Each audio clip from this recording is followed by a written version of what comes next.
unlimited potential along the lines of a Sean Kemp. This is exactly what the Clippers need. Antonio Keith Flynn McDyess, born September 7th, 1974. What if I told you there was a 6'11", mean, ferocious, young basketball player with transcendent potential that would one day go on to be a superstar, perennial all-star, MVP, champion, the best defender in the game, a top 75 player of all time, and by far the best player of his draft class? You'd say, oh yeah, I want that guy on my team right now. Well, in 1995, that guy was on the board and available to draft by 4 different franchises, who all passed on him because he just wasn't a sure thing as the first player drafted straight out of high school in the 90s. He was Kevin Garnett, who went on to be a one-of-a-kind talent. One of those teams passed for the chance to draft today's feature, Antonio McDyess, taken 2nd overall and is only 2 years older than Kevin Garnett, and most certainly didn't have a dominating college career for the only 2 years it lasted. Maybe it was his final game in college where he had 22 points and grabbed 17 rebounds that impressed the Clippers enough to take him before a total of what would be 5 All-Stars, then Denver giving up what they did in trade to get him not long after the draft. Antonio McDyess was no Kevin Garnett, but he did begin his career with lots of promise. First off, when you talk about a high-motored guy that played with unmovable strength, jumped out the gym and down the lane with tomahawk dunks in traffic and wasn't the one to back down to anyone, Antonio McDyess was the perfect description early on. Keyword early. In his first 6 seasons in the league, he averaged 18 points, 9 rebounds, and played 70 or more games every year, or a full season considering the 98-99 lockout. He was reliable, high energy, great pick and roll guy, and he had seasons in that span that showed just how valuable he was to his teams. He was named an All-Star in 2000-2001, averaging 20 points and a career-high 12 rebounds. Finally, at 26, McDyess was showing the potential seen in him as an amateur and the ability to make the Nuggets lock Jason Kidd and company outside the arena, who had flown to Denver through a blizzard to convince Antonio McDyess to stick with the Suns after his lone season there, traded by the Nuggets. While freezing and arguing with outside security, McDyess was in the owner's suite signing a new 6-year, $67 million contract. Many believed in Antonio McDyess, as they should, because he was a beast matchup that frustrated the best of them. But who knew before 30 he would become a 2% shell of himself, role player and bench guy who was kind of a star, but things never ultimately came together long term. What happened to Antonio McDyess's potential? Let's talk about it. It's your boy JC Stunted Growth. Let's get it, man. Take a minute to like, subscribe, and comment on who I should do next. Antonio McDyess was a 6'9" power forward center from Quitman, Mississippi that developed slowly in high school, but by the end was a top 30 prospect headed to Alabama, who missed the tournament the year before, then went to the 2nd round with McDyess both his years.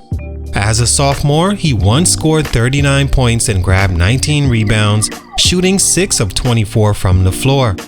Averaging a double-double along with 2 blocks a game and an explosion rarely seen from a guy at that position, he was convinced to enter the draft, foregoing his final 2 years at Alabama and becoming the 2nd overall pick. For the shy, small-town kid whose skills had only recently caught up to his peers, the decision to leave early couldn't have worked out better.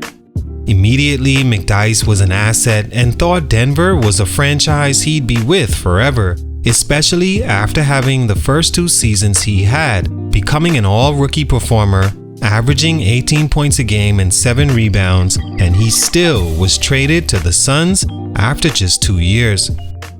Stunt number 1, the injuries that changed his career. Antonio McDyess, his first 6 years in the league, as mentioned, was budding into a star.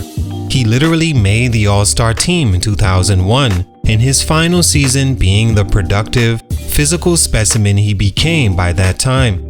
but within the first few games of the 01-02 season, McDyess ruptured his patella tendon and had to have season-ending knee surgery after just 10 games.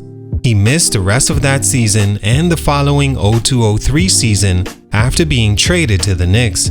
He looked healthy enough for the team to make the trade, but he'd suffer another major setback on a rebound putback dunk during the preseason with the Knicks, this time fracturing his kneecap, managing to only play 18 games for the team in 03-04, then traded back to Phoenix to bring hometown point guard Stephon Marbury back to New York. He played 24 games to close out that season, then signed with the Detroit Pistons during the offseason. Those injuries to his knee completely changed the player McDyess was and could have been for a long time. He was athletic, physical, and full of rim-to-rim energy that changed after his knee injuries. He was at that point a jump shooter and rebound tipper, playing much more low to the ground and having to make use of his basketball IQ to remain in the NBA. He never got close to the potential he could have had it not been for those knee injuries. Stunt number 2 wasn't fitted for his new play style. When McDyess returned from his injuries and joined the Pistons, he was obviously a new player. Thing is, he was still in the same undersized power forward center body. At only 6'9", Antonio McDyess is really the height of a big small forward, but his play style is nothing of that position. He was able to get away with being a smaller power forward because of his athleticism, ability to switch on smaller players with his quick feet, an explosion to guard much bigger centers, and his speed off pick and rolls and running the floor. Once he lost the physical gifts because of surgery, he was never close to the productive potential he once had. For Detroit, he averaged around 25 minutes a game, 8.7 points and 7 rebounds over 5 seasons. He was primarily used by then to give guys like Rasheed Wallace, Ben Wallace, and later Chris Webber a break, and to use his energy and effort to put himself in positions he only got to because he either outsmarted or out-efforted his opponent. When he wasn't doing that, he was knocking down mid-range face-up shots and grabbing rebounds, which again, because of his IQ and effort, he was still pretty good at. But this was the second pick in the draft. He was supposed to almost be as close as you could get to a sure thing.